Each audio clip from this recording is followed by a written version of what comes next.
মুআজ্জাজ মুহতারাম সম্মানিত দ্বীনী ভাইরা, আলোচনা শুরুতে আমি সকলকে আন্তরিক অভিনন্দন জানাচ্ছি। আল্লাহ পাক আমাদের সকলকে জান্নাতের জন্য কবুল করে নিন। সম্মানিত দ্বীনী ভাইরা, আল্লাহ রাব্বুল আলামিন কোরআনুল কারীমের মধ্যে বলেন যে ফারিকুন ফিল জান্নাতি ওয়া ফারিকুন ফিস সাঈর। একদম আদম আলাইহিস সালাম থেকে নিয়ে কিয়ামত পর্যন্ত আগত সমস্ত মানুষ মাত্র দুই ভাগে বিভক্ত হবে। কয় ভাগে? ফারিকুন ফিল জান্নাহ ওয়া ফারিকুন ফিস সাঈর। আল্লাহ পাক বলেন এক দল হবে জান্নাতি আর এক দল হবে জাহান্নামী। এক দল হবে জান্নাতি আর এক দল হবে জাহান্নামী। মাত্র দুই দল হবে।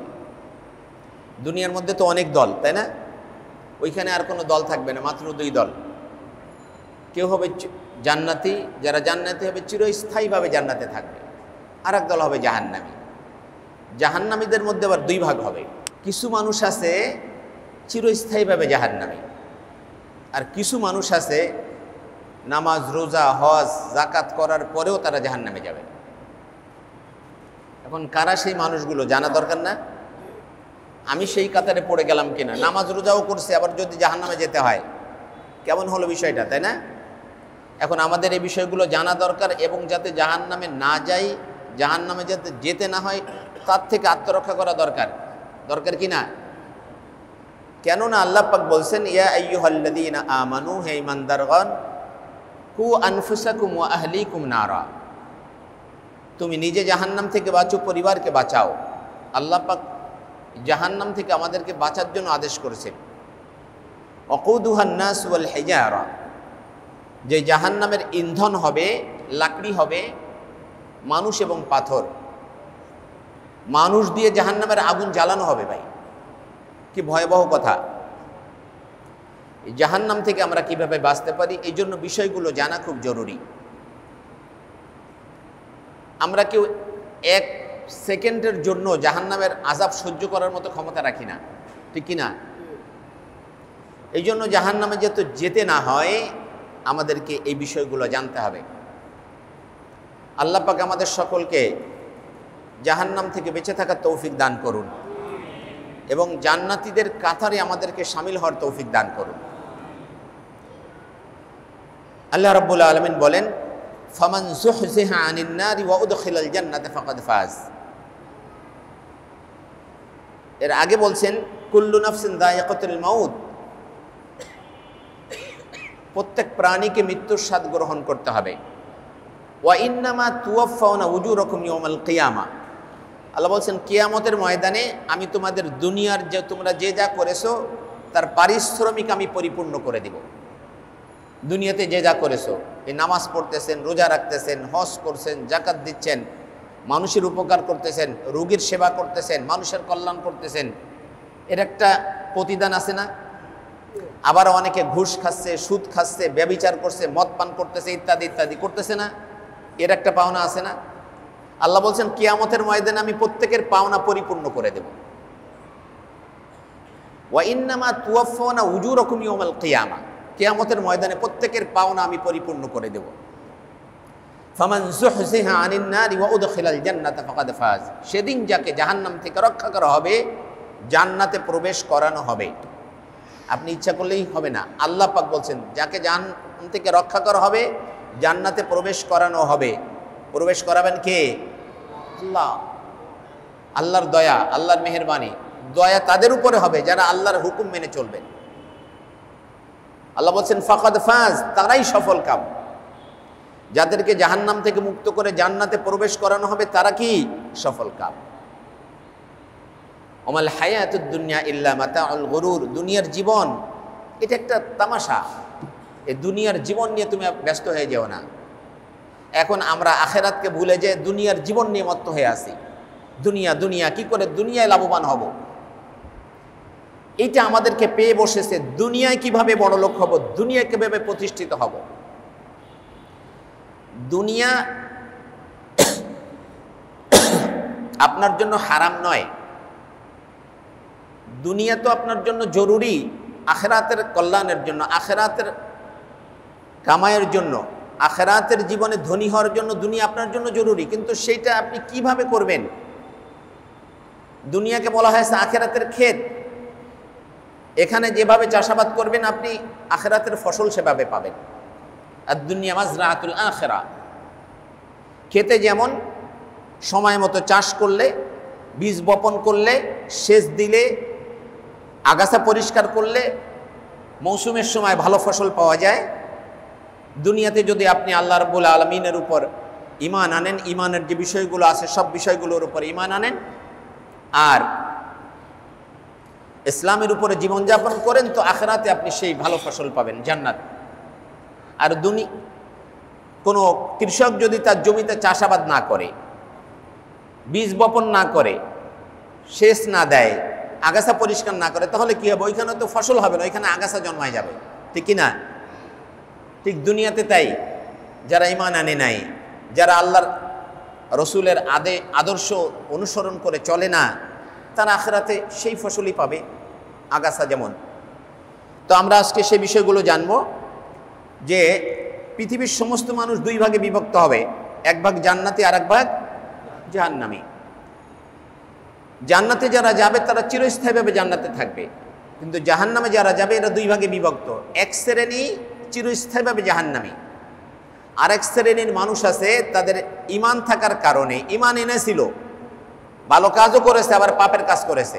এই পাপের কাজের কারণে কোন কোন পাপ করেছিল যার কারণে তাকে জাহান্নামে যেতে হচ্ছে, সেই পাপগুলো আমরা জানবো যে কোন কোন পাপের কারণে তাকে জাহান্নামে যেতে হচ্ছে।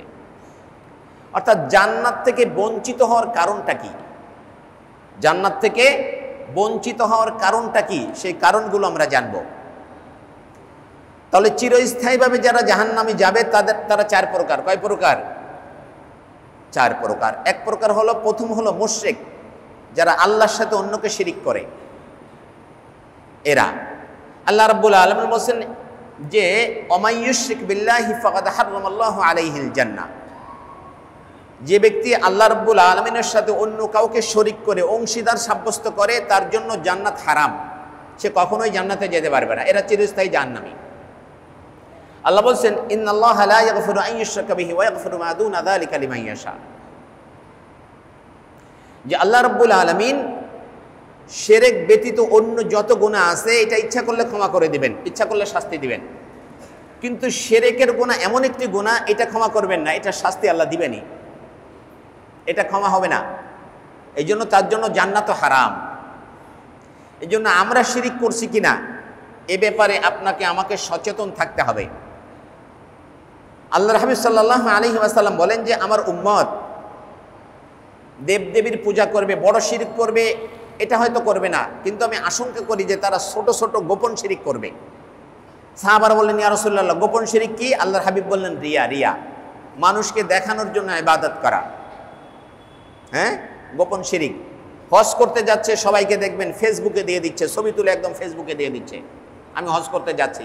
ওমরা করতে যাচ্ছে, একদম ছবি তুলে ফেসবুকে দিয়ে দিচ্ছে। বাইতুল্লাহতে যে কি করতেছে? সেলফি তুলতেছে, লাইভ করতেছে। এগুলো মানুষকে দেখানো, মানুষকে দেখানোর জন্য কোন ইবাদত করা।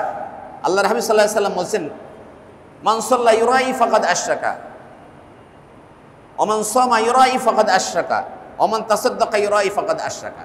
যে ব্যক্তি মানুষকে দেখানোর জন্য নামাজ পড়লো সে শিরিক করলো, যে মানুষকে দেখানোর জন্য রোজা রাখলো সে শিরিক করলো, যে মানুষকে দেখানোর জন্য সাদাকা করলো, দান করলো, সেও শিরিক করলো। যে এইভাবে মানুষকে দেখানোর জন্য কোরবানি করলো তো শিরিক করলো, মানুষকে দেখানোর জন্য হজ করলো তো শিরিক করলো। এই ধরনের যত ইবাদত আছে, ভালো কাজ আছে, মানুষকে দেখানোর জন্য করবেন তো সেটা শিরিক হয়ে যাবে। কারণ ইবাদত পাওয়ার একমাত্র মালিক কে? আল্লাহ। আল্লাহকে উদ্দেশ্য করে আপনি ইবাদত করবেন, সেইখানে আরেকজনকে মানুষকে দেখানোর জন্য করতেছেন, তার মানে হলো আল্লাহর সাথে আরেকজনকে শিরিক করে ফেললেন, অংশীদার সাব্যস্ত করে ফেললেন। আলা লিল্লাহিদ দীনুল খালিস। শিরকের ব্যাপক আলোচনা আমি সংক্ষিপ্ত করব। তো এক সাহাবী এসে বললেন ইয়া রাসূলুল্লাহ, আমি সমস্ত ইবাদত আল্লাহর জন্য করি, আমি সব হক আদায় করি, আত্মীয় স্বজনের হক, পাড়া প্রতিবেশীর হক, পরিবারের হক, সব হক আদায় করি, ইবাদত বন্দেগী আল্লাহর জন্য করি, কিন্তু এটাও মনে মনে চাই যে মানুষ দেখুক আর আমার প্রশংসা করুক, মানুষ দেখুক আর আমার প্রশংসা করুক। আল্লাহর হাবিব বলেন এটাও শিরিক হবে। তোমার মনে মনে এই কামনা করার কোনো সুযোগ নেই যে মানুষ দেখুক আর আমার প্রশংসা করুক, তাহলে তুমি আরেকজন অংশীদার সাব্যস্ত করে ফেললে, এটাও শিরিক হবে। শুধুমাত্র অনলি ওয়ান, শুধুমাত্র আল্লাহকে সন্তুষ্ট করার জন্য ইবাদত করতে হবে। এরপরে যদি মানুষ দেখে আর প্রশংসা করে, এটা তো বাড়তি পাওনা।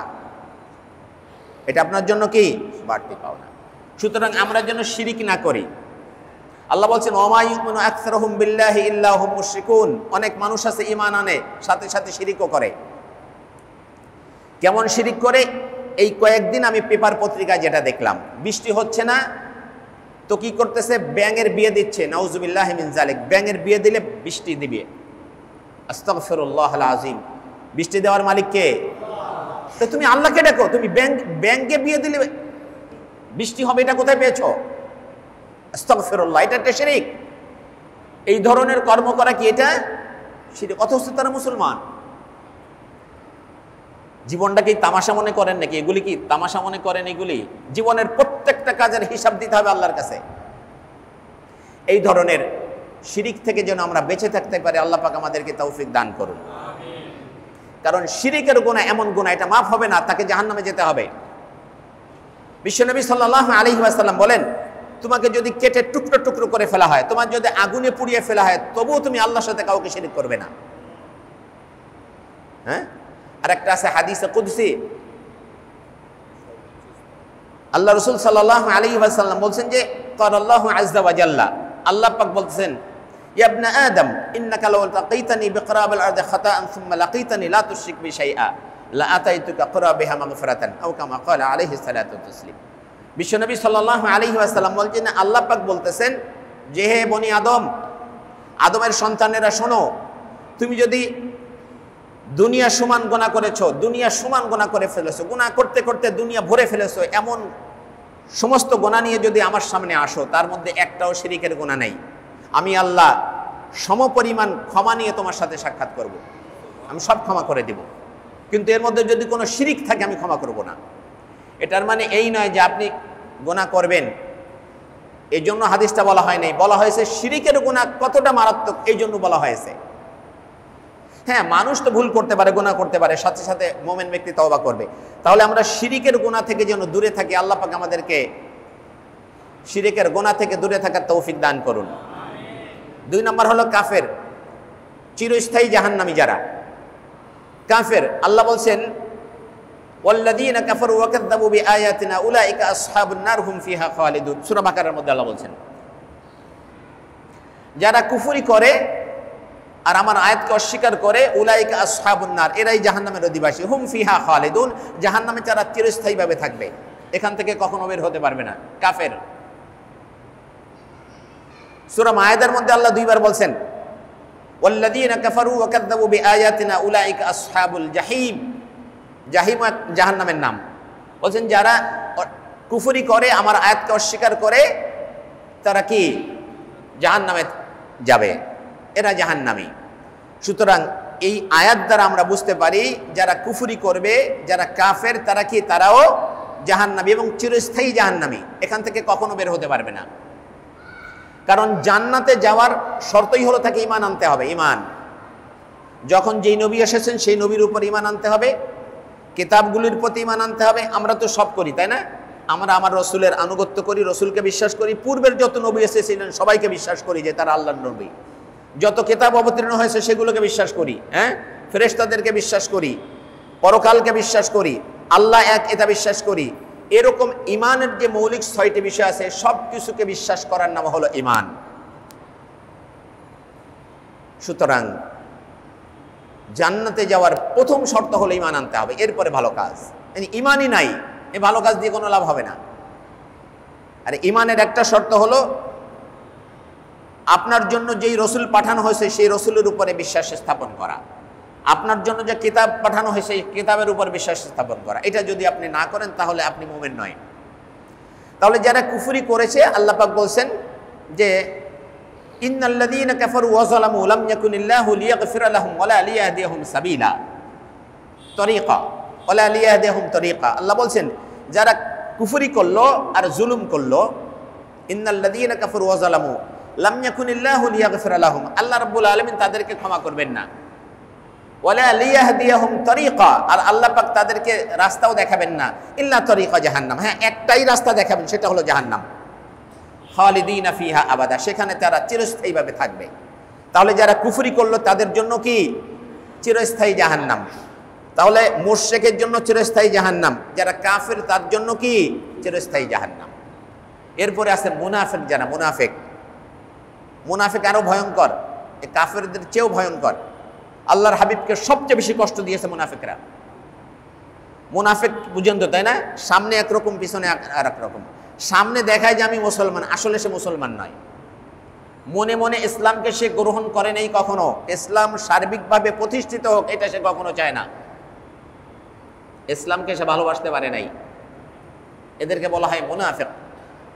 আল্লাহ বলছেন সূরা নিসার মধ্যে বলছেন, বাশশিরিল মুনাফিকিনা বিআন্না লাহুম আযাবান আলীমা। মুনাফিকদেরকে জাহান্নামের সুসংবাদ দাও। বাশশিরিল মুনাফিকিন, মুনাফিকদেরকে সুসংবাদ দাও। বিআন্না লাহুম আযাবান আলীমা, তাদের জন্য রয়েছে যন্ত্রণাদায়ক শাস্তি। শাস্তির সুসংবাদ দেওয়া হচ্ছে, কত মারাত্মক কথা, বুঝতে পেরেছেন? সন্তান যখন প্রচন্ড অন্যায় করেছে তো ভয় আর বাড়িতে আসে না, বাড়ির মধ্যে ঢুকে না। সন্ধ্যাবেলায় বাবা দেখতেছে সন্তান ঘুরঘুর করতেছে, তো বাবা রাগে বলে কি, আসেন বাড়িতে আসেন, আজকে দেখাবো আপনাকে, বলে কিনা এরকম মাঝে মাঝে।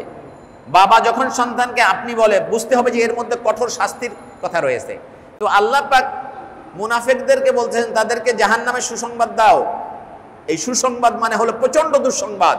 বিআন্না লাহুম আযাবান আলীমা, তাদের জন্য যন্ত্রণাদায়ক শাস্তি তাদের জন্য অপেক্ষা করছে। আল্লাহ বলছেন, ইন্নাল্লাহা জামিউল মুনাফিকিনা ওয়াল কাফিরিনা ফি জাহান্নামা জামিআ। ইন্নাল্লাহা জামিউল মুনাফিকিনা ওয়াল কাফিরিনা ফি জাহান্নামা জামিআ। আল্লাহ বলছেন, আমি মুনাফিক এবং কাফেরদেরকে জাহান্নামে একত্রিত করব। মুনাফিক এবং কাফেরদেরকে জাহান্নামে আল্লাহ একত্রিত করে দিবেন, সব কাফেরদের জন্যই জাহান্নাম। ভালো করে একটা কথা মনে রাখবেন, আমি সবসময় বলি, মুমিনদের জন্য আল্লাহ জান্নাত প্রস্তুত করেছেন আর কাফেরদের জন্য জাহান্নাম বানিয়েছেন। এই সবগুলি কাফেরদের অন্তর্ভুক্ত। আল্লাহ বলছেন, ইন্নাল্লাহা জামিউল মুনাফিকিনা ওয়াল কাফিরিনা ফি জাহান্নামা জামিআ। আবার আল্লাহ বলতেছেন সূরা নিসার মধ্যে যে ইন্নাল মুনাফিকিনা ফিদ দারকিল আসফালি মিনান নার। মুনাফিকদের স্থান হলো জাহান্নামের সর্বনিম্ন স্তরে, জাহান্নামের সবচেয়ে ভয়াবহ জায়গা যেটা, সেখানে মুনাফিকদের স্থান হবে। সুতরাং আমরা যেন মুনাফিকদের কাতারে না পড়ি। মুনাফিক দুই ধরনের, এক হলো বিশ্বাসগত মুনাফিক। বিশ্বাসগত হলো কি, মুখে মুখে বলছে ঈমান এনেছে, মুখে মুখে বলছে মুসলমান, আসলে ভিতরে সেই ঈমান আনে না, এটা হলো বিশ্বাসগত মুনাফিক। আর একটা হলো কর্মগত মুনাফিক, কাজের দিক দিয়ে। বিশ্বনবী সাল্লাল্লাহু আলাইহি ওয়াসাল্লাম বলছেন, আলামাতুল মুনাফিকি সালাসা, মুনাফিকদের আলামত হতো তিনটা। কয়টা আলামত? তিনটা। যখন কথা বলে মিথ্যা কথা বলে, যখন ওয়াদা করে ওয়াদাগুলো খিলাফ করে, আর আমানতের খেয়ানত করে, এরা হলো মুনাফিক। আর একটা বলেছেন যে অন্য হাদিসে, যে যখন সে মানুষের সাথে ঝগড়া করে তো অশ্লীল ভাষা ব্যবহার করে, খারাপ ভাষা ব্যবহার করে। এরকম আছে না কিছু মানুষ? আল্লাহর হাবিব বলেন, মুনাফিকদের এই চারটি আলামত, কারোর মধ্যে যদি চারটা পুরোপুরি থাকে সে পরিপূর্ণ মুনাফিক, আর অংশ যদি থাকে তাহলে আংশিক মুনাফিক। দুইটা আছে তাহলে বুঝতে হবে সে অর্ধেক মুনাফিক। কথা বোঝা গেছে? আমরা যেন মুনাফিকি থেকেও দূরে থাকি, আল্লাহ আমাদেরকে বেঁচে থাকার তৌফিক দান করুন। আর এক শ্রেণী আছে মুরতাদ, এরাও চিরস্থায়ী জাহান্নামী। এদের কি বলা হয়? মুরতাদ। কথা বলেন, কি বলা হয়? মুরতাদ। এটা অনেক শুনবেন আমাদের দেশে এই পরিভাষাটা। ইসলামের বিরুদ্ধে কেউ যখন মারাত্মক কোনো কথা বলে তখন হুজুরা বলে যে মুরতাদ হয়ে গেছে, বলে কি না? এই মুরতাদ শব্দটার অর্থ হলো ফিরে যাওয়া, নিজ ধর্মকে ত্যাগ করা। ইসলাম যেটা ফরজ করেছে, ইসলামের মৌলিক বিষয়কে কেউ যদি অস্বীকার করে তাহলে সে মুরতাদ হয়ে যাবে। কোরআনুল কারীমের কোনো একটা শব্দকে যদি কেউ অস্বীকার করে তাহলে সে বেঈমান হয়ে যাবে, মুরতাদ হয়ে যাবে। আল্লাহ রাব্বুল আলামিন তাদের ব্যাপারে বলছেন সূরাতুল বাকারার মধ্যে যে, ওমাই ইয়ারতাদিদ মিনকুম আন দীনিহি ফায়ামাত ওয়া হুয়া কাফিরুন ফাউলাইকা হাবিতাত আমালুহুম ফিদ দুনিয়া ওয়াল আখিরাহ ওয়া উলাইকা আসহাবুন নার হুম ফিহা খালিদুন।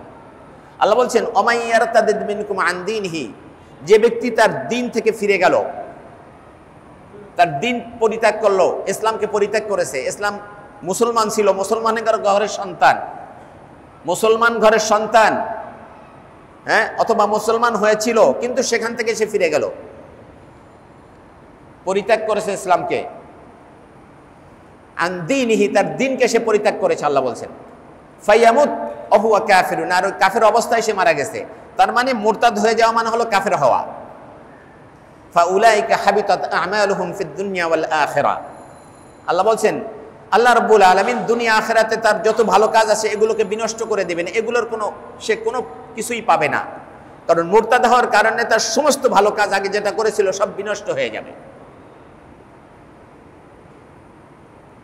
উলাইকা আসহাবুন নার, আল্লাহ বলেন এরাই হলো জাহান্নামের অধিবাসী। হুম ফিহা খালিদুন, সেখানে চিরস্থায়ীভাবে থাকবে। মুরতাদ বানানোর জন্য অনেক ষড়যন্ত্র আমাদের দেশে আছে, বিভিন্ন মিশনারি আছে, টাকার প্রলোভন দেখিয়ে আপনাকে বুঝিয়ে কি বিধর্মী বানিয়ে ফেলতেছে, করতেছে কিনা? অনেক মিশনারি আছে এই কাজগুলি করতেছে। আপনি যদি পাহাড়ি এলাকায় যান দেখবেন যে কত মানুষকে তারা বেঈমান বানিয়ে ফেলেছে, অমুসলিম বানিয়ে ফেলেছে, অথচ তারা মুসলমানের সন্তান ছিল। অন্য ধর্মের লোকদেরকেও কি ধর্মে তারা পরিবর্তন করে দিচ্ছে। এখন পাহাড়ি এলাকা নাই, আপনার এলাকাতেও আছে, দেখবেন আপনার এলাকাতেও শুরু হয়ে গেছে। আপনাকে বুঝাবে, আপনাকে কিতাব ফ্রি দিবে, ইনজিল বাইবেল এগুলো ফ্রি দিবে আপনাকে, আর বুঝাবে সাবধান, মুরতাদ হয়ে যাবেন, মুরতাদের জন্য চিরস্থায়ীভাবে জাহান্নাম। খবরদার কেউ কখনোই খপ্পরে পড়বেন না। আপনার সন্তানকে, আপনার পরিবারকে আপনি হেফাজত করবেন, তাদেরকে আপনি কি করবেন? সঠিক দিক নির্দেশনা দিবেন। আল্লাহ বলছেন, কু আনফুসাকুম ওয়া আহলিকুম নারা, তুমি নিজে জাহান্নাম থেকে বাঁচো, পরিবারকে বাঁচাও। ব্যাপক আলোচনা, আমি সেদিক যাচ্ছি না। এই 4 শ্রেণী আছে যারা চিরস্থায়ীভাবে জাহান্নামী হবে, চিরস্থায়ী জাহান্নামী। আর কিছু মানুষ আছে, আল্লাহর হাবিব বা আল্লাহ রাব্বুল আলামিন কোরআনুল কারীমের মধ্যে বলেছেন, আল্লাহর হাবিব বলেছেন যে এই আমল করার কারণে, এই গুনাহগুলো করার কারণে তাদেরকে জাহান্নামে যেতে হবে। অথচ যে ব্যক্তি ইমানদার, নামাজ পড়ে, রোজা রাখে, হজ করে, যাকাত দেয়, তারপরেও তাকে জাহান্নামে যেতে হবে। সেই মানুষগুলো কারা? এটা আমাদের জানা বেশি জরুরি। কি বলেন? কারণ আমরা নামাজ পড়তেছি, আমরা ইমানদার। এরা হলো সাময়িকভাবে জাহান্নাম থেকে, জান্নাত থেকে বঞ্চিত হবে, সাময়িকভাবে জান্নাত থেকে বঞ্চিত হবে। এই পাপগুলো করার কারণে তাকে জাহান্নামে যেতে হবে। এই পাপের শাস্তি ভোগ করার পরে আল্লাহ পাক মেহেরবানি করে, ঈমান থাকার কারণে আল্লাহ মেহেরবানি করে তাকে জান্নাত দিবেন। তাহলে এই পাপগুলো থেকে আমাদের বেঁচে থাকা দরকার না? নাকি কেউ যদি এরকম মনে করেন ঠিক আছে কিছুদিন জাহান্নামের শাস্তি ভোগ করে তারপরে জান্নাতে যাব, তবুও পাপগুলো করব, এরকম কেউ আছেন নাকি? জাহান্নামের শাস্তি ভোগ করার মতো, 1 সেকেন্ডের শাস্তি ভোগ করার মতো ক্ষমতা কারোর আছে? সুতরাং যে কাজগুলি আমাদেরকে জান্নাত থেকে বঞ্চিত করবে সেই কাজগুলি আমরা একটু জেনে নেই। এর প্রথম নাম্বার হলো হারাম খাওয়া, হারাম ভক্ষণ করা। প্রথম নাম্বার, এই জায়গায় তো আমরা সবাই ধরা। যে ব্যক্তি হারাম খায় সে জান্নাতে যাবে না, এটা বিশ্বনবী সাল্লাল্লাহু আলাইহি ওয়াসাল্লাম বলেছেন। বুখারী, সহিহ বুখারীর হাদিস, বিশ্বনবী সাল্লাল্লাহু আলাইহি ওয়াসাল্লাম বলছেন যে লা ইয়াদখুলুল জান্নাতা জাসাদ গুদিয়া বিল হারাম, যেই শরীর হারাম পয়সায় লালিত পালিত হয় ওইটা জান্নাতে প্রবেশ করবে না। অন্য হাদিসে বলছেন লা ইয়াদখুলুল জান্নাতা লাহমুন নাবাতা মিনাস সুহতি ওয়া কুল্লু লাহমিন নাবাতা মিনাস সুহতি আন-নারু আওলা বিহি, যে যেই শরীর, যেই মাংস, অস্থি যেগুলি হারাম টাকায় লালিত পালিত হচ্ছে, আল্লাহর হাবিব বলেন ওইটা জান্নাতে প্রবেশ করবে না, ওইটা জাহান্নামের অধিক উপযুক্ত। আল্লাহ, কি মারাত্মক কথা! হারাম খাচ্ছে, হারাম, এর মধ্যে সব শামিল, সুদ, ঘুষ, জুলুম, আত্মসাৎ, চুরি, ডাকাতি, মানি লন্ডারিং, এই যত কিছু আছে সব এর মধ্যে শামিল। আর হারাম যেটা আল্লাহ হারাম করেছেন, শূকর, কুকুর, এগুলো যদি খায় তাহলে হারাম, হারাম দ্বারা যেই শরীর লালিত পালিত এটা জান্নাতে প্রবেশ করবে না। কে বলছেন? বিশ্বনবী সাল্লাল্লাহু আলাইহি ওয়াসাল্লাম বলছেন, আল্লাহ রাব্বুল আলামিনের পক্ষ থেকে আমাদেরকে জানিয়ে দিয়েছেন। সুতরাং ভাই, আমি আপনাদের কাছে খুব আরজ করব যে কোনো অবস্থাতে হারামের কাছে যেন না। এই শরীর জান্নাতে প্রবেশ করবে না, আল্লাহর হাবিব বলে দিয়েছেন। এখন যদি আপনি জাহান্নামের শাস্তি ভোগ করার মতো ক্ষমতা রাখেন তাহলে আপনি করেন, কোনো সমস্যা নাই। কিন্তু যারা মনে করেন যে আমি জাহান্নামের শাস্তি ভোগ করতে পারবো না, তারা বেঁচে থাকেন এর থেকে। আপনি আল্লাহর রহমত থেকে বঞ্চিত, আপনি আল্লাহর কল্যাণ থেকে, আল্লাহর দয়া থেকে বঞ্চিত, তার সবচেয়ে বড় প্রমাণ হলো আপনি হারাম খাচ্ছেন। সবচেয়ে বড় প্রমাণ আপনি আল্লাহর রহমত থেকে বঞ্চিত, আল্লাহর কল্যাণ থেকে, আল্লাহ রাব্বুল আলামিনের দয়া থেকে আপনি বঞ্চিত, তার সবচেয়ে বড় প্রমাণ হলো আপনি হারাম খাচ্ছেন, সুদ খাচ্ছেন, ঘুষ খাচ্ছেন, মানুষের টাকা তসরুফ করছেন, দেশের টাকা আত্মসাৎ করছেন। এটা হলো সবচেয়ে বড় প্রমাণ আপনি আল্লাহর রহমতের মধ্যে নাই। স্পেশাল যে রহমতের থেকে আপনি বঞ্চিত হয়ে গিয়েছেন, যার কারণে আপনি এগুলি খাচ্ছেন, হারাম যেটা আল্লাহ হারাম করে দিয়েছেন সেগুলি খাচ্ছেন। আল্লাহ এর থেকে আমাদেরকে বেঁচে থাকার তৌফিক দান করুন। তাহলে সবচেয়ে বড় 1 নম্বর কাজ হলো হারাম থেকে বেঁচে থাকা। যদি হারাম খায় কেউ, হারাম পয়সা লালিত পালিত শরীরটা জান্নাতে যাবে না ভাই, এটা জাহান্নামের অধিক উপযুক্ত। আল্লাহ পাক হারাম থেকে আমাদেরকে বেঁচে থাকার তৌফিক দান করুন। 2 নম্বর, আমাদের সব অনেকগুলো কারণ আছে, আমি হয়তো সব বলতে পারবো না, আমাদের একেবারে খুব জীবনের সাথে অঙ্গাঙ্গিভাবে জড়িত যেগুলো, সেগুলো আমি বলার চেষ্টা করব। পিতামাতার অবাধ্য হওয়া, এটা আপনাকে জান্নাত থেকে মাহরুম করে দেবে, বঞ্চিত করে দেবে। পিতামাতার অবাধ্য হওয়া, এটা যেন আমরা না করি। আল্লাহ রাব্বুল আলামিন কোরআনুল কারীমের মধ্যে বলছেন, ওয়াকাদা রাব্বুকা আল্লা তা'বুদু ইল্লা ইয়্যাহু ওয়া বিল ওয়ালিদাইনি ইহসানা। তোমার রব এটা ফয়সালা করে দিয়েছেন যে আল্লাহ ছাড়া অন্য কারো ইবাদত করবে না, আর পিতামাতার প্রতি সদয় আচরণ করবে। আল্লাহ পাক তার নিজের হকের সাথে সাথে, নিজের অধিকারের সাথে সাথে পিতামাতার অধিকার বর্ণনা করেছেন। বলছেন, আনিশকুরলি ওয়ালি ওয়ালিদাইক, আমার শুকরিয়া আদায় করো, পিতামাতার শুকরিয়া আদায় করো। আমি তোমাকে সৃষ্টি করেছি, পিতামাতার মাধ্যমে সৃষ্টি করেছি, এই জন্য আমার হকের সাথে সাথে, আমার শুকরিয়ার সাথে সাথে পিতামাতার শুকরিয়া আদায় করো। আল্লাহ, এই পিতামাতার যদি কেউ অবাধ্য হয়, পিতামাতাকে কষ্ট দেয়, আল্লাহ বলছেন, ফালা তাকুল্লাহুমা উফফি ওয়ালা তানহারহুমা, পিতামাতার আচরণে কখনো উফ শব্দটি করবে না। পিতামাতা তোমাকে অনেক কিছু বলতে পারেন, তাদের সাথে রাগে কথা বলবে না, রাগত স্বরে কথা বলবে না, ধমক দিয়ে কথা বলবে না, এমনকি তাদের কোনো আচরণে তুমি উফ শব্দটি করবে না। অনেক সময় সন্তানের এটা করে, পিতামাতা যখন বৃদ্ধ হয়ে যায়, তাদের আচরণগুলো বাচ্চাদের মতো হয়ে যায়, তখন সন্তান আর সহ্য করতে পারে না। আছে কিনা এরকম? রেগে যায়। খবরদার, রেগে যেও না। আল্লাহ, এক পিতা, সন্তান পিতার হাতে আপেল দিয়েছে, আপেলটা ইচ্ছা করে ফেলে দিয়েছে, তো পড়ে গেছে, সন্তান কুড়ে এনে আবার বাবার হাতে দিয়েছে, উনি আবার ফেলে দিয়েছে, তো আবার সন্তান কুড়ে এনে হাতে দিয়েছে, তৃতীয়বার আবার ফেলে দিয়েছে। সন্তান রেগে গিয়েছে, কি করো, আপেল ধরে রাখতে পারো না, বারবার দিচ্ছি আর ফেলে দিচ্ছ। বাবা বলছেন, 2 বারের জায়গায় 3 বার তুমি আমার হাতে আপেল দিয়েছো, এই জন্য তুমি রেগে গিয়েছো। তুমি ছোটবেলায় এই বল কতবার ফেলে দিয়েছো, আমি তোমার হাতে দিয়েছি, আমি একবারও রাগি নেই, একবারও তোমাকে রাগ করি নেই। বল কতবার ফেলে দিয়েছো, ছোট্ট বল তোমার হাতে দিয়েছে, তুমি ফেলে দিয়েছো, আবার দিয়েছে, আবার কতবার এভাবে দিয়েছে, আমি কোনোদিন তোমার উপরে রাগ করি নেই। আর তুমি 1 বার থেকে 2 বার 3 বারে তুমি রাগ করে ফেলছো। আপনি কি একবারও হিসাব করছেন আপনার মা আপনাকে কতটুকু দুধ পান করিয়েছে, কতদিন খাবার মুখে তুলে দিয়েছে, আপনি কয়বার খাবার মুখে তুলে দিয়েছেন? আপনি কি কোনোদিন 1 গ্লাস দুধ তাকে খাইয়ে দিয়েছেন? আল্লাহ বলছেন, ফালা তাকুল্লাহুমা উফফিন, খবরদার পিতামাতার সাথে আচরণে উফ শব্দটি করবে না। আকুল্লাহুমা কওলান কারীমা, তাদের সাথে নম্র ভদ্র ভাষায় কথা বলবে। আল্লাহর হাবিব সাল্লাল্লাহু আলাইহি ওয়াসাল্লাম বলছেন, সালাসাতুন ক্বাদ হারামাল্লাহু আলাইহিল জান্নাহ, এখানে 3 শ্রেণী পাবেন। আল্লাহর হাবিব বলছেন, সালাসাতুন ক্বাদ হারামাল্লাহু আলাইহিল জান্নাহ, 3 শ্রেণীর মানুষ যাদের উপরে আল্লাহ জান্নাতকে হারাম করে দিয়েছেন। নামাজ রোজা যতই করেন, তাহাজ্জুদ পড়তে পড়তে কপালে কি করে ফেলেছেন, দাগ ফেলে দিয়েছেন, জান্নাত আল্লাহর হাবিব বলছেন তার জন্য জান্নাত হারাম করে দিয়েছেন। 1 শ্রেণী হলো মুদমিনুল খামার, যারা মদ পান করে, মাদকতা গ্রহণ করে, মাদক সেবন করে যারা, এদের জন্য জান্নাত হারাম, আল্লাহর হাবিব বলেছেন। ওয়ালা আক্তু, যারা পিতামাতাকে কষ্ট দেয়, পিতামাতার অবাধ্য সন্তান।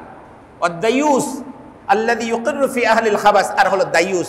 দায়ুসের ব্যাখ্যা আল্লাহর হাবিব বলেছেন, আল্লাযী ইউকিরু ফি আহলিল খাবাস, সে তার পরিবারের অশ্লীলতাকে প্রশ্রয় দেয়, কিছুই বলে না।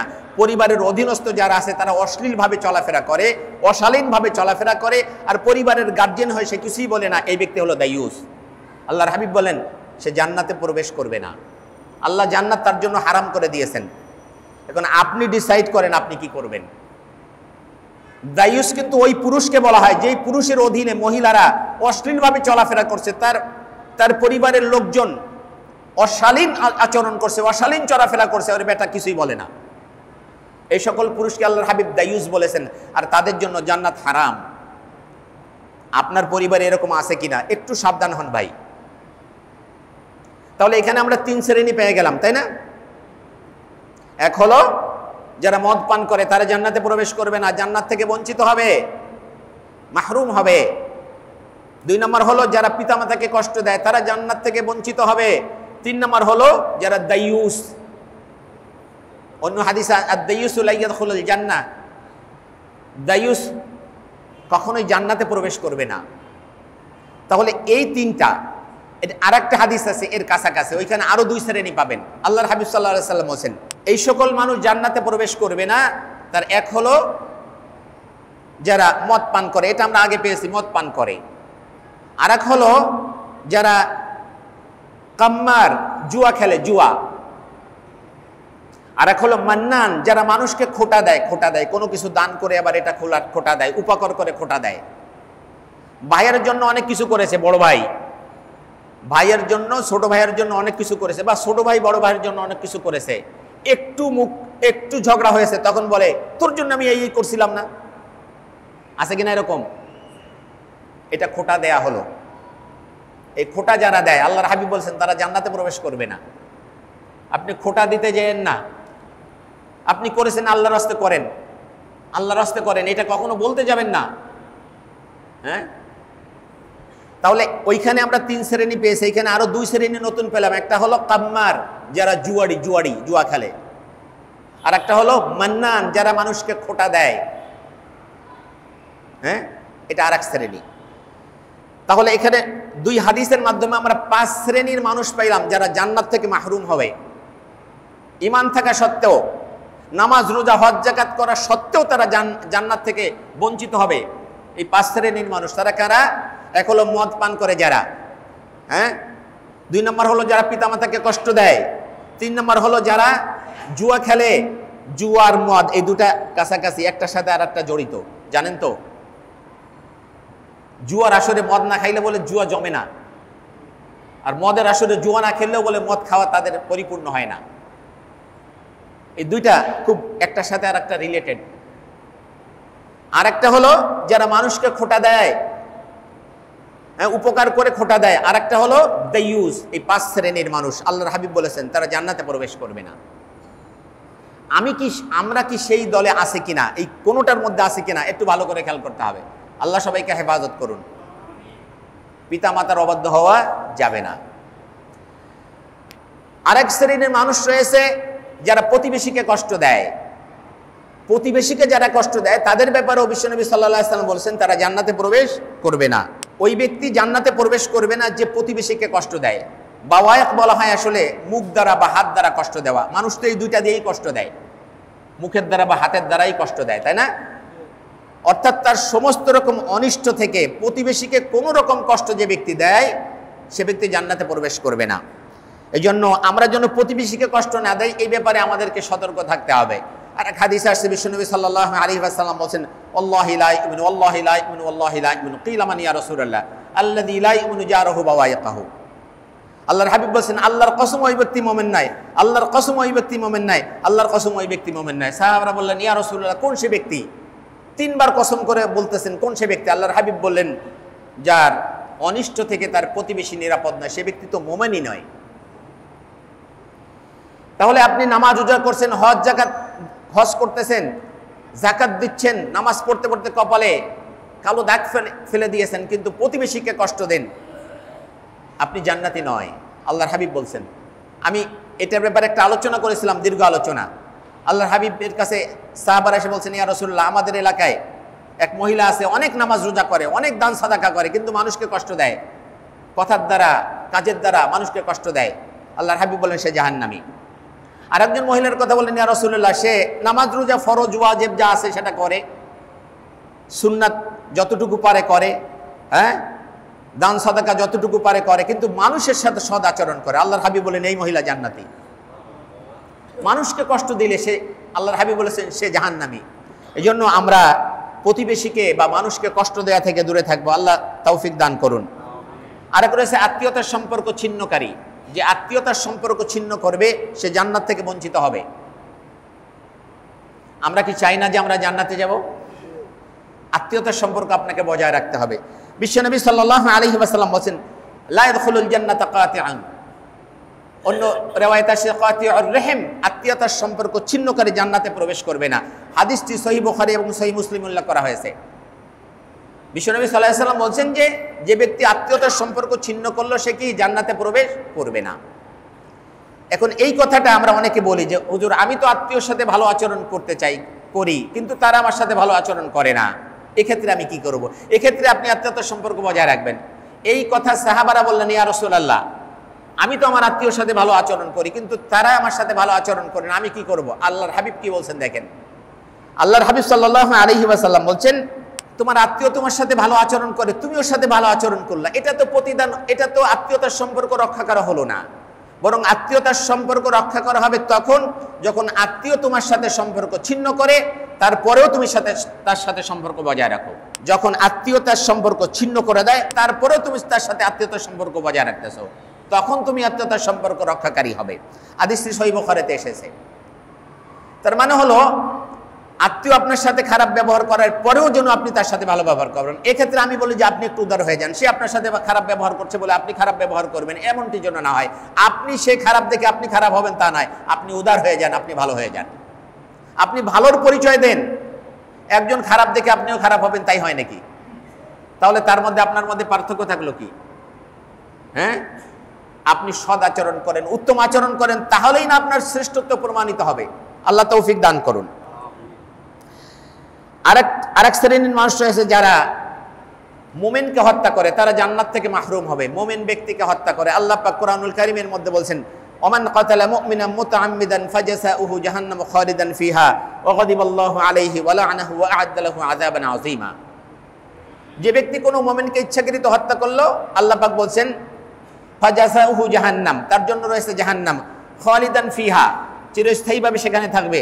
ওয়াগাদিবাল্লাহু আলাইহি, আল্লাহর গজব তার উপরে, ক্রোধ, ওয়া লা'নাহু, আল্লাহর লা'নাত তার উপরে, ওয়া আ'আদ্দা লাহু আযাবান আযীমা, আর বড় বড় আযাব তার জন্য রয়েছে। একটা পাপের জন্য এত শাস্তির কথা অন্য কোথাও বলা হয়নি, 5টা শাস্তির কথা বলা হয়েছে। এজন্য মুমিন ব্যক্তিকে হত্যা করা এটা জাহান্নামে যাওয়ার কারণ, মানে জান্নাত থেকে বঞ্চিত হওয়ার একটা কারণ। যেভাবেই আপনি হত্যা করেন, সারা দুনিয়াতে আমরা দেখি বিচারের নামে প্রহসন করে নিরীহ মানুষকে হত্যা করা হয়, এটাও এক ধরনের হত্যা। এটা যেন আমরা না করি, খবরদার। এই ধরনের যত রকম হত্যা আছে, এই হত্যা থেকে দূরে থাকতে হবে আপনি যদি জাহান্নাম থেকে দূরে থাকতে চান। সুতরাং আল্লাহ পাক আমাদেরকে এর থেকে বেঁচে থাকার তৌফিক দান করুন। অনেক কথা রয়েছে আসলে। জিম্মি হত্যা করা, জিম্মি মানে ইসলামী স্টেটে অমুসলিম যারা থাকবে, যারা জিজিয়া ট্যাক্স দেয়, ট্যাক্স দিয়ে যারা থাকে তাদেরকে বলা হয়, তাদেরকে হত্যা করা এটাও জাহান্নাম যাওয়ার একটা কারণ, জান্নাত থেকে বঞ্চিত হওয়ার একটা কারণ হলো এটা। আমরা যেন এর থেকে দূরে থাকতে পারি। আর একটা হলো ঋণ পরিশোধ না করা।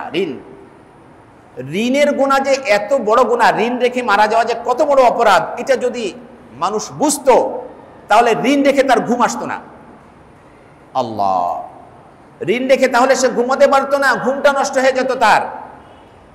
বিশ্বনবী সাল্লাল্লাহু আলাইহি ওয়াসাল্লাম কি বলছেন খেয়াল করেন, আল্লাযী নাফসি বিয়াদিহি, আল্লাহ রাসূল সাল্লাল্লাহু আলাইহি ওয়াসাল্লাম বলেন, ওই সত্তার কসম যার হাতে আমার প্রাণ, যে লাউ আন্না রাজুলান কুতিলা ফি সাবিলিল্লাহ, যে ব্যক্তি আল্লাহর রাস্তায় শহীদ হয়ে গেল, লড়াই করতে করতে শহীদ হয়ে গেল, সুম্মা ওয়াহি সুম্মা কুতিলা, সুম্মা ওয়াহি সুম্মা কুতিলা, অতঃপর সে আবার তাকে জীবন দেওয়া হলো, আবার সে লড়াই করতে করতে শহীদ হলো, আবার তাকে জীবন দেওয়া হলো, আবার লড়াই করতে করতে শহীদ হলো, অথচ তার ঋণ রয়েছে। আল্লাহর হাবিব বলেন সে জান্নাতে যেতে পারবে না। 3 বারের কথা বলেছেন, সে তাকে জীবিত, আল্লাহ আবার জীবন দিলেন, আবার শহীদ হলো, আবার জীবন দিলেন, আবার শহীদ হলো, আবার জীবন দিলেন, আবার শহীদ হলো, অথচ তার ঋণ রয়েছে। এই ব্যক্তিও জান্নাতে যেতে পারবে না। অথচ শহীদদের জন্য বিনা হিসাবে জান্নাত, শহীদ ব্যক্তির জন্য বিনা হিসাবে জান্নাত। তাহলে এখন ঋণ যারা, এই জন্য বলা হয় 5,000 টাকা দান করার চেয়ে 5 টাকা ঋণ পরিশোধ করা উত্তম। 5,000 টাকা দান করার চেয়ে 5 টাকার ঋণ পরিশোধ করা উত্তম। কারণ ঋণ এমন একটা গুনাহ। হ্যাঁ, এখানে বিশ্বনবী এরপরে যেটা বলেছেন, হাত্তা ইউকদা আনহু দাইনাহু, ওই ব্যক্তি জান্নাতে প্রবেশ করবে না যতক্ষণ না এই শহীদের ঋণ আছে, সেই ঋণকে যতক্ষণ পরিশোধ করা না হবে ততক্ষণ সে জান্নাতে যেতে পারবে না। বিশ্বনবী সাল্লাল্লাহু আলাইহি সাল্লাম যখন কারো জানাজা পড়াতে যেতেন আগে জিজ্ঞেস করতেন সে কারো ঋণ আছে কিনা। যদি শুনতো যে সে কারো ঋণ আছে, তার হাবিব তার জানাজা পড়াতেন না। আল্লাহু আকবার! চিন্তা করেছেন ঋণ থাকা কতটা মারাত্মক অপরাধ। এই জন্য মৃত্যু ব্যক্তির ইন্তেকালের সাথে সাথে তার যে সম্পদ থাকবে সেই সম্পদ দিয়ে কি কাজ করতে হয়? আগে হলো তার জানাজার দাফন কাফনের ব্যবস্থা করতে হবে। এরপরে কেউ যদি ঋণ থাকে ঋণ পরিশোধ করতে হবে। আমরা জানাজার মধ্যে দাঁড়ায় কি বলি? কেউ যদি দেনা পাওনা থাকে আমার সাথে যোগাযোগ করেন, বলি কি না? এটা দিতে হবে, যদি থাকে দিতে হবে। এরপরে যে সম্পদ থাকবে এইটা ওয়ারিসদের মধ্যে বন্টন হবে। ওয়ারিসদের মধ্যে বন্টন হওয়ার আগে আরেকটা আছে, যদি মানে মৃত্যু ব্যক্তি যদি কারোর জন্য ওসিয়ত করে যায়, সে ওসিয়তটা আগে দিতে হবে, তারপরে বন্টন হবে। কথা বোঝা গেছে? এক ব্যক্তি মৃত্যুবরণ করলে তার সম্পদ আগে হলো সেখান থেকে তার দাফন কাফনের ব্যবস্থা, এরপরে ঋণ থাকলে ঋণ পরিশোধ করা, 3 নম্বর হলো সে যদি ওসিয়ত করে যায় সে ওসিয়ত পূরণ করা, এরপরে যে সম্পদ থাকবে সেটা ওয়ারিসরা বন্টন করে নেবে। তো ঋণ থেকে যাচ্ছে, আমরা সেটা পরিশোধ করছি না। ঋণ পরিশোধ করা অত্যন্ত জরুরি একটি বিষয়, আমরা যেন এই বিষয়ে সচেতন হই।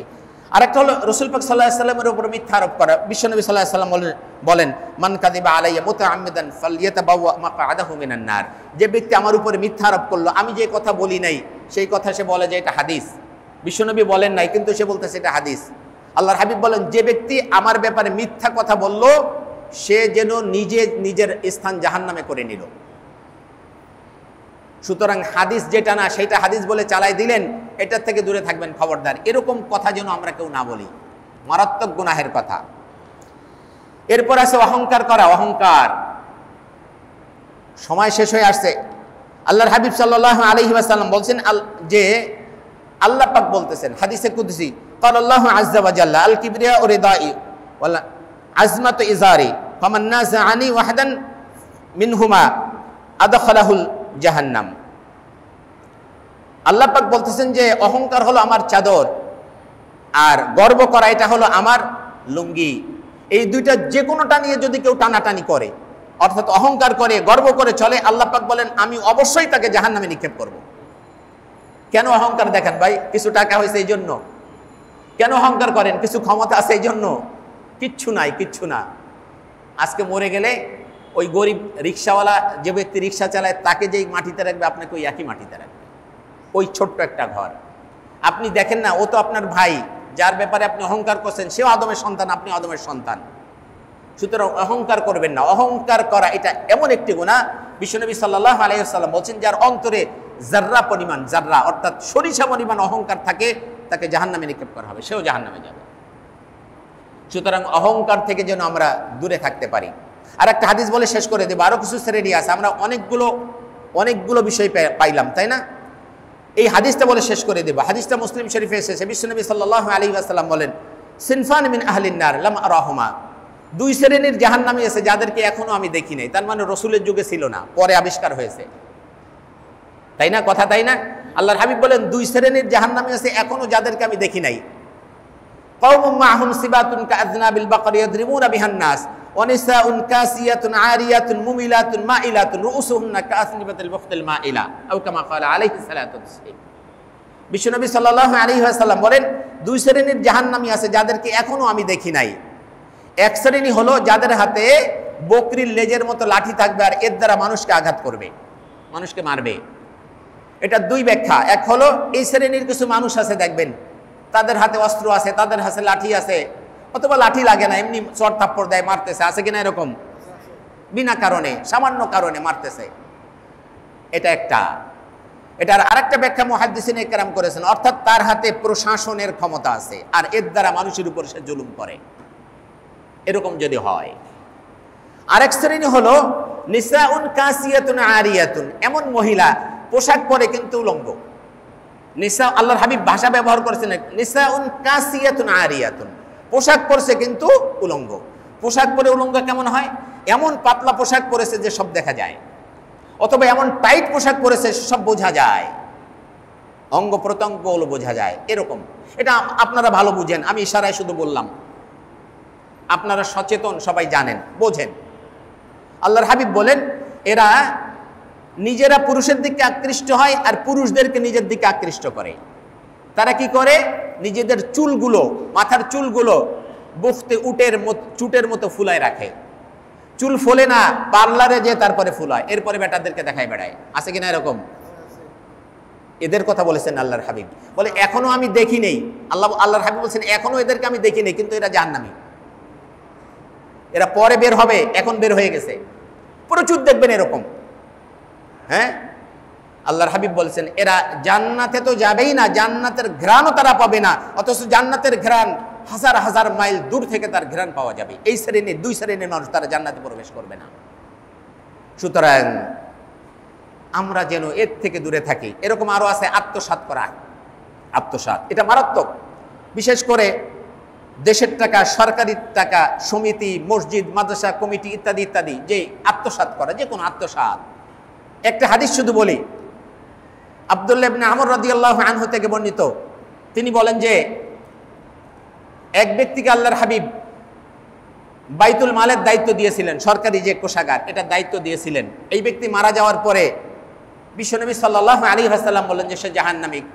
তো সাহাবারা আশ্চর্য হয়ে গেলেন, কেন জাহান্নামী বললো? পরে দেখা গেল সে ওই বাইতুল মালের একটা চাদর আত্মসাৎ করেছিল। একটা চাদর আত্মসাৎ করার কারণে আল্লাহর হাবিব তাকে জাহান্নামী বলেছেন।